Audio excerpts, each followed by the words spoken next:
friends, and welcome back to my channel. That was really aggressive.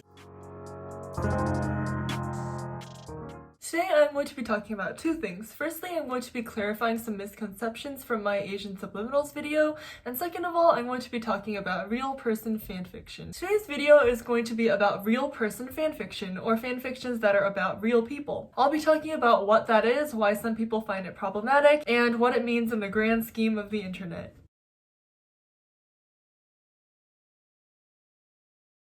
You know, I was a little bit hesitant about making this video because I know that a lot of people really like real person fanfiction, and I really can't handle another terrible ratio. Now that's a lot of damage! But I didn't really have any other video ideas, and I haven't uploaded a video in weeks, so I just decided to get it out of the way. So as a longtime lurker of the interwebs, I have run into my fair share of interesting things. To be honest, I'm not much of a fanfic reader, you know, I just don't have the capacity for that right now. But you can only live so long before you start discovering stuff like this. Okay, so what is fanfiction? For those of y'all who are confused, fanfiction is where people who are part of a fandom write stories involving the characters in a movie or a book or a show or whatever. These are often fictional stories that fans make about, like, their favorite characters. Like, for example, Harry Potter fanfiction is like stories people write about the Harry Potter characters. So fanfiction is stereotypically very popular with like teenagers and younger people, and it's also stereotypically very questionable. There are a lot of really great fanfics out there as well, I will have to admit. There are some fanfictions that also get turned into like real books, and some fanfictions are actually quite well written, and these are just all stereotypes. I'm just pointing them out because I want to. So the baseline is fanfiction is very diverse.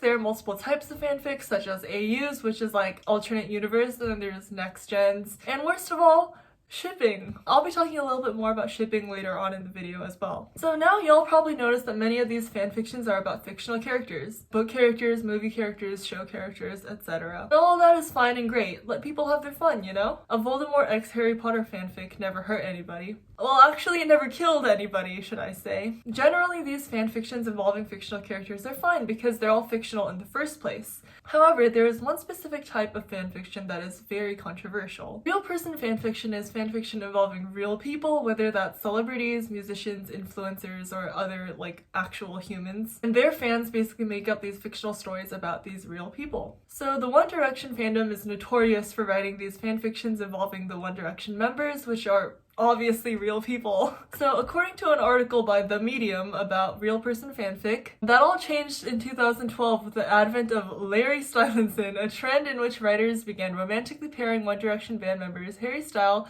and Louis Tomlinson. What up? I'm Jared, I'm 19. The whole ecosystem of Larry shipping, it kind of opened a floodgate. Between 2016 and 2017, fanfiction about real K-pop stars increased by 10% on Tumblr. In 2015, Larry Stylinson was the #1 ship on the site. If this is not already a huge red flag, let me tell you why this is kind of controversial. So these are real people that we're talking about here.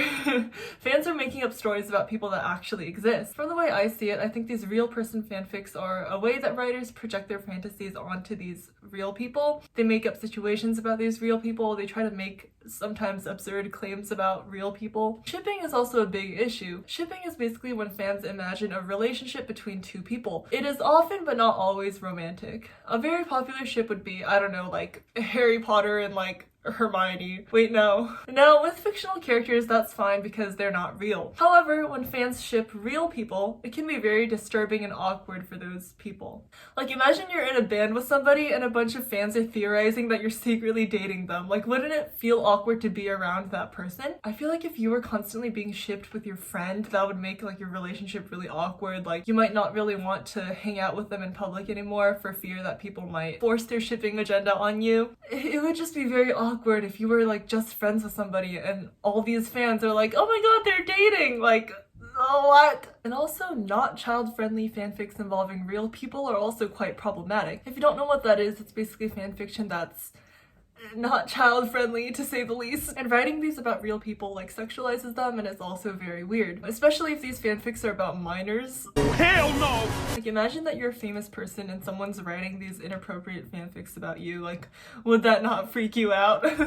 Would you not want to delete your presence from the internet? Basically, there are a lot of assumptions within these real person fanfics. Like, fans basically just assume everything about this real person's life. Real person fanfic can also kind of enforce these narratives of specific people, and celebrities might be harassed by their fans if they don't fit the mold of what their fans want them to be, and if they don't follow their fandom's script of everything that their fans want them to be. So those are just some of the reasons why real person fanfic is controversial. I know that this is not going to stop anybody from going and reading them or writing them.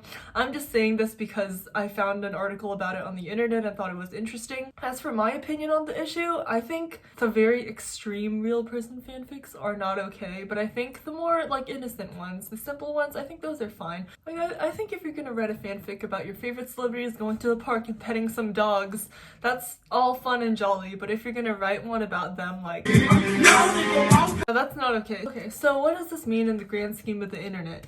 Basically, some companies are profiting off of real person fanfic, as they profit off of everything. Like I said, there are a lot of fanfictions that do get turned into books and movies. Apparently, Sony has commissioned official One Direction fanfiction. Girl, what is you doing? I think a lot of websites are kind of fueled off of real person fanfiction as well. So like I said, I'm not saying that real person fanfiction is like the scum of the earth and we should get rid of it at all. I'm just pointing out some reasons why people might think that it's controversial. If you're watching this video, you're likely from another video on my channel called Asian Subliminals on YouTube and Why They're Problematic, in which I basically talk about subliminals on YouTube that can apparently make you Asian if you listen to them and why I think that they're problematic. And although I still do agree with a lot of the things that I said in the video, I think there are some things that I should have worded differently. First of all, I think some people misinterpreted the video as me like talking about subliminal users in a bad way, even though the video is not supposed to be about subliminals in general. I was only criticizing Koreaboos and Asian subliminals, so I apologize if any subliminal users were offended. Also, I think there was a part in the video where I was like confused about the subliminal because it didn't have any words in it, but somebody in the comments did tell me that there are like affirmations underneath the music, so thank you for clarifying that. I really hope that no one is insulted by this video. Please don't ratio me again. I can't take it, guys. And also, I was going to thank you guys for 100 subscribers, but recently I reached like 120 subscribers, so thank y'all a lot for that. I hope that I can continue growing so that I can get revenge on those people that left me a bunch of dislikes. Alright, anyway, that's it for me. I'll put some more sources in the description for further research. Thank you so much for watching, and remember to like and subscribe to see more of my onion hair. And I'll see y'all next week!